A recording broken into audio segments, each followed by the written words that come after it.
तो आज हम पढ़ेंगे कि होमो एरोमेटिक कंपाउंड्स क्या होते हैं। होमो एरोमेटिक कंपाउंड्स वो कंपाउंड्स होते हैं जिनमें मतलब जो रिंग होती है, बेसिकली जो रिंग फॉर्मिंग वाले कंपाउंड्स होते हैं, जिनमें वो ना तो एरोमेटिक स्टेज में होते हैं, ना ही एंटी एरोमेटिक या नॉन एरोमेटिक। उनमें क्या होता है कि कुछ पार्ट जो होता है एरोमेटिक होता है, लाइक प्लेनर स्ट्रक्चर चाहिए होता है एरोमेटिक होने के लिए। तो रिंग के कुछ कार्बन जो होते हैं sp2 में होते हैं, और एक या दो उनमें से जो कार्बन होता है वो sp3 हाइब्रिडाइज हो जाता है, जिसकी वजह से वो प्लेन के बाहर चला जाता है। तो इस वजह से उसे हम होमो एरोमेटिक करते हैं, क्योंकि एरोमेटिक के कुछ कैरेक्टर तो हैं बट वो फुली एरोमेटिक नहीं है। जैसे कि हम एग्जांपल देखेंगे साइक्लो ऑक्टाटेट्राइन का, जो कि 8 कार्बन की रिंग होती है। और जब हम उसको कॉन्सेंट्रेटेड H2SO4 एसिड में डिसॉल्व करते हैं, तो जो प्रोटॉन्स होते हैं, मतलब एसिड के प्रोटॉन्स आके साइक्लो ऑक्टाटेट्राइन पे, मतलब जहाँ पे डबल बॉन्ड एक होता है वहाँ पे आके अटैच हो जाते हैं प्रोटॉन्स जो होते हैं। ठीक है, इन दिस स्पीसीज, यहाँ इस स्पीसीज में मतलब 8 तो कार्बन है, बट जो 7 कार्बन है, मतलब 7 कार्बन की ये साइक्लो ऑक्टाटेट्राइन अगर 7 कार्बन का होता है तो उसे हम ट्रोपोलियम आयन बोलते हैं। बट यहाँ पे साइक्लो ऑक्टाटेट्राइन में देख रहे हैं कि जब 8 कार्बन पे आके वो लग जाता है हाइड्रोजन, जिसकी वजह से वो sp3 कार्बन हो जाता है, जिसकी वजह से वो एरोमेटिसिटी में पार्टिसिपेट नहीं करता है। ठीक है, ये इसीलिए ये साइक्लो ऑक्टाटेट्राइन जो है ये होमो एरोमेटिक कंपाउंड का एग्जांपल है।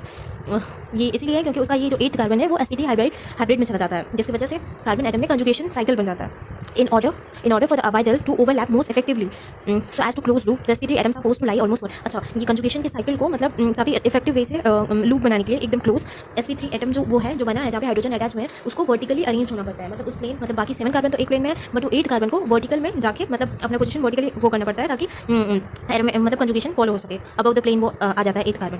तो यही है experimentally it has been found, मतलब एक्सपेरिमेंट से ये पता चला कि जो 1 to 7 जो कार्बन है वो सब एक ही प्लेन में रहते हैं और हाइब्रिडाइजेशन में रहते हैं, sp2 हाइब्रिडाइज रहते हैं। बट जो 8वां वाला है वो प्लेन के बाहर मतलब वर्टिकल में हो जाता है, और जिसकी वजह से मतलब sp3 का हाइब्रिडाइजेशन की वजह से।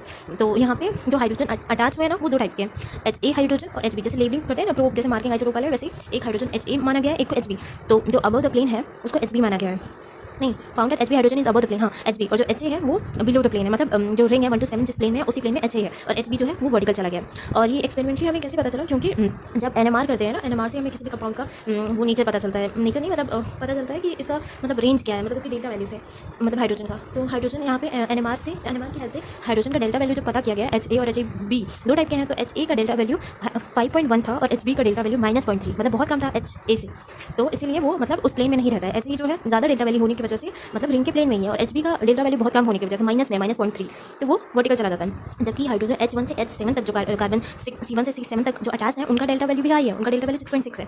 और H2 और H0 मतलब H0 जो है उनका डेल्टा वैल्यू 8.5 है। तो इसी वजह से कंपाउंड ये डायटोमिक है, मतलब डायटोमिक हो जाता है, क्योंकि 2 हाइड्रोजन है, मतलब अलग अलग वाले, मतलब 2 टाइप के हैं ना, एक प्लेनर वाले, एक मतलब वो वर्टिकल वाला आ गया। तो इसलिए कंपाउंड जो है डायटोमिक है, एरोमेटिक नहीं बोल सकते हैं ऐसे हम लोग, क्योंकि वो sp3 मतलब वहाँ पे चला जा रहा है। डायटोमिक नहीं डायटोपिक बोलेंगे इसे, ठीक है। और होमो एरोमेटिक भी बोलेंगे।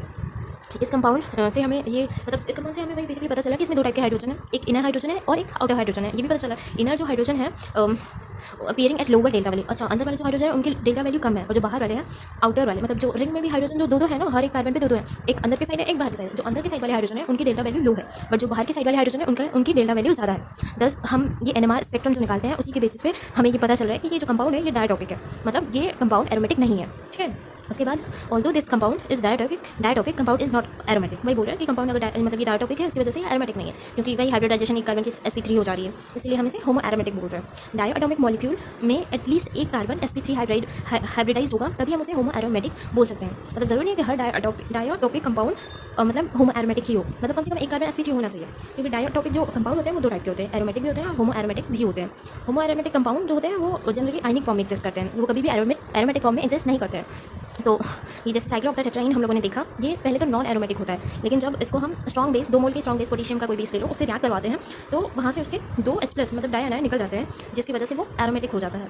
और साइक्लो इसको मतलब बहुत बढ़िया एग्जाम्पल है, इसको मतलब बहुत बार क्वेश्चन में ऐसे नेट वगैरह गेट में भी क्वेश्चन में पूछा जाता है। जैसे साइक्लो ऑक्टाटेट्राइन दे देगा और उसका पूछ सकता है कि ये न्यूट्रल फॉर्म में क्या होता है, एरोमेटिक नॉन एरोमेटिक या डायनाइन डाइकाटाइन में क्या होता है, मतलब ऐसे ऑप्शन बना के अलग अलग ट्रिक पूछ सकता है। तो इसका आप लोग ध्यान रख सकते हैं कि साइक्लो ऑक्टाटेट्राइन जो होता है वो न्यूट्रल होता है, मतलब अगर न्यूट्रल फॉर्म में है तो ये नॉन एरोमेटिक होता है, बट वहीं अगर डायनाइनिक फॉर्म में है तो ये एरोमेटिक होता है, लेकिन डायकाटाइनिक फॉर्म में ये होमो एरोमेटिक हो जाता है, तो ये क्योंकि वो sp3 कार्बन मतलब वो एक वाला कार्बन sp3 हाइब्रिडाइज हो जाता है उसकी वजह से। ठीक है, तो ये था हमारा टॉपिक होमो एरोमेटिक कंपाउंड। ऐसे आप लोग और भी एग्जाम्पल सर्च कीजिए और कमेंट में मतलब मुझे बताइए कि और भी आपको कौन कौन से ऐसे होमो एरोमेटिक कंपाउंड के एग्जाम्पल्स दिखे और भी इंटरेस्टिंग है, आप लोग इसे सर्च कीजिए और मुझे प्लीज़ बताइए कि नेक्स्ट कौन सा टॉपिक में मतलब डाल सकती हूँ, आपकी हेल्प कर सकती हूँ, मेरी भी हेल्प होगी, मेरी भी थोड़ी नॉलेज गेन होगी।